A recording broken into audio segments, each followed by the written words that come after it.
এবারে সুনামগঞ্জ থেকে জ্বালানি তেল সংকটের খবরাখবর জানতে চাই। সহকর্মী জাকারিয়া আহমদ যুক্ত রয়েছেন আমার সাথে। জাকারিয়া, জেলার স্টেশনগুলোর চিত্র কেমন দেখছেন? ফিলিং স্টেশন মালিকরা কি বলছেন এবং গ্রাহকরা কি বলছেন?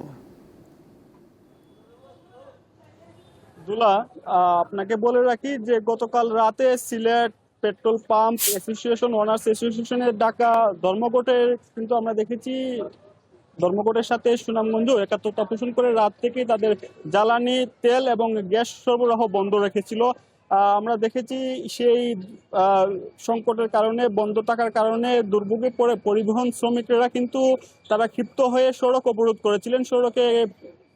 সড়কের মধ্যে গাছ ফেলে 10:30 থেকে সকাল 11:30 পর্যন্ত দীর্ঘ 1 ঘন্টা তারা সড়ক অবরোধ করে আন্দোলন করছিলেন।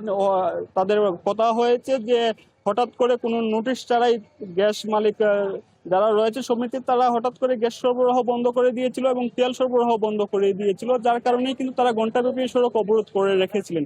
পরবর্তীতে দীর্ঘক্ষণ অবরোধ থাকার পর প্রশাসনের হস্তক্ষেপে কিন্তু তারা অবরোধ থেকে সরে গেলেও আমরা দেখেছি বেলা 2টা পর্যন্ত কিন্তু তাদের এই ধর্মঘট আগের মতোই clean. Berger easy clean fresh, দেয়ালে দাগ থাকবে না, রাখবে সুরভিত।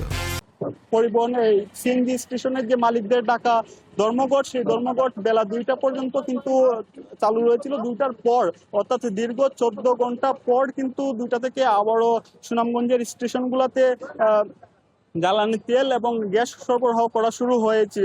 তো দীর্ঘক্ষণ বন্ধ থাকার ফলে কিন্তু সুনামগঞ্জের স্টেশনগুলোতে দীর্ঘ লাইন তৈরি হয়েছিল। আমরা দেখেছি অনেক গাড়িতে কিন্তু যাত্রী সহ তারা লাইনে দীর্ঘক্ষণ ছিলেন এবং দীর্ঘ 14 ঘন্টা পর আবার চালু হওয়াতে কিন্তু যে দীর্ঘ লাইন তৈরি হয়েছিল সেটি এখন পর্যন্ত রয়েছে। জ্বালানি তেল সরবরাহ করা স্বাভাবিক হলেও কিন্তু দীর্ঘক্ষণ বন্ধ থাকাতে যারা রয়েছেন বাইকাররা যারা রয়েছেন তারা কিন্তু দীর্ঘ লাইনে তারা এখনো অপেক্ষা করছেন। এবং আরেকটি কথা যদি বলে রাখি, সুনামগঞ্জ